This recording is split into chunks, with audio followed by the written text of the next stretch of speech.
Hivi unajua video ya wimbo wa Tetema ya kwake Rayvanny pamoja na Diamond Platnumz umebakisha takriban viewers kama 200,000 hivi na upozi kuweza kufikisha idadi ya watazamaji milioni 100 pale YouTube? Endapo video hii itafikisha viewers milioni 100, itakuwa ni video ya pili ya Rayvanny kuweza kufikisha idadi hiyo ya viewers kwa pale YouTube. Kwani video yake ya kwanza kufikisha ilikuwa ni number 1 ambayo ni ngoma alishirikiana na Zuchu. Kiukweli ni miongoni mwa ngoma ambayo pia naihusudi ile kinoma noma. Na hamna sehemu ambayo naipenda kama pale Zuchu anaposema filimbi nitapuliza kuita ndege waje.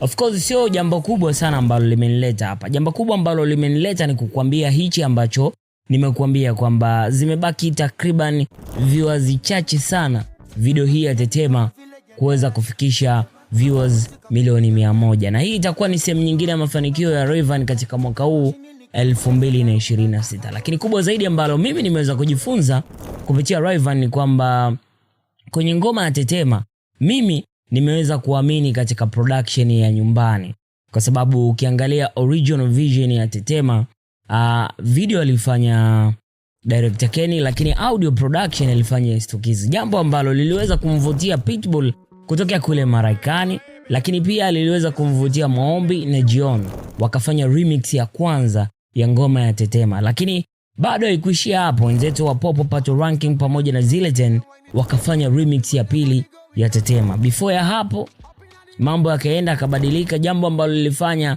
mwanetu kutokea kule Latino, hapa na mzungumzi ni Maluma, aliweza kuamini katika ngoma hii ya Rayvanny na akatoa Mama Tetema.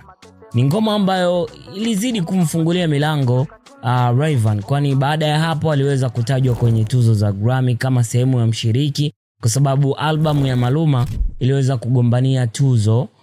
I don't remember ilikuwa ni kategori gani, lakini iliweza kuingia katika tuzo za Grammy. Lakini baada ya hapo akaja bidada Nora Fatei kutokea kule na India, likapigwa Mama Tetema, ngoma ambayo pia ilifanya vizuri zaidi, ikiwa ni ngoma ambayo imetazamwa sana kwa muda mfupi.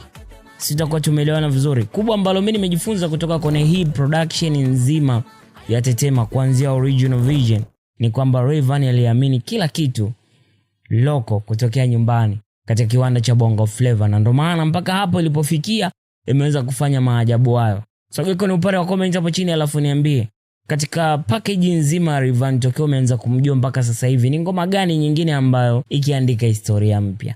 Mimi nifahamike kama Rijumbo, toto la kipara la Jimbo Nyodo. Until next time, bye bye.